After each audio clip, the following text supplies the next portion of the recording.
قصة الولد اللي أبكي الذئب. في قرية صغيرة كده على أطراف الجبل كان في ولد صغير اسمه سعيد راعي غنم وحيد ملول، فبدأ يفكر في حاجة تسليه. ولما دماغه راحت للشر قال طب ما أعمل فيهم مقلب، أصرخ وأقول إن فيه ذئب بيهجم وأشوف الناس هتعمل إيه. وفعلا في يوم واقف سعيد فوق تلة صغيرة وصرخ بأعلى صوته الحقوني، في ذئب بيأكل الغنم.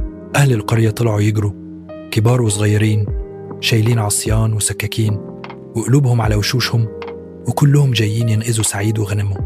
لكن أول ما وصلوا لقوا الغنم بيرعى عادي وسعيد قاعد بيضحك.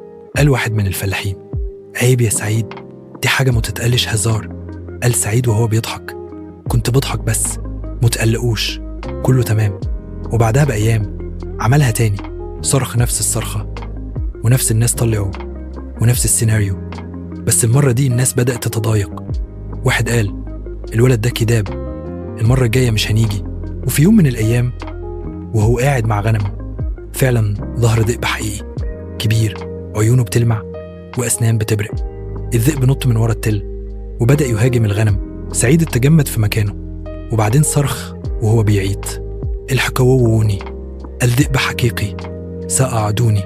صرخ وصرخ وفضل يندو على أهل القرية، لكن مفيش حد جه. الناس سمعوا صوته لكن قالوا أكيد بيلعب بينا تاني، خليه يتعلم الدرس. ولما رجعوا عليه في آخر اليوم لقوا نص الغنم مفقود وسعيد قاعد على الأرض بيعيط ووشه كله ندم.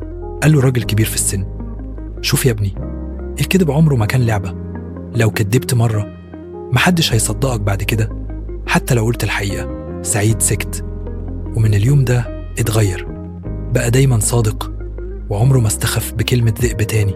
دي العبرة، اللي يكذب كتير الناس بتبطل تصدقه حتى لو في مرة صدق، والثقة لو راحت صعب ترجع تاني.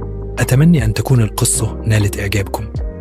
لا تنسوا تعملوا لايك والاشتراك في القناة ليصلكم كل فيديوهاتنا الجديدة. شكراً.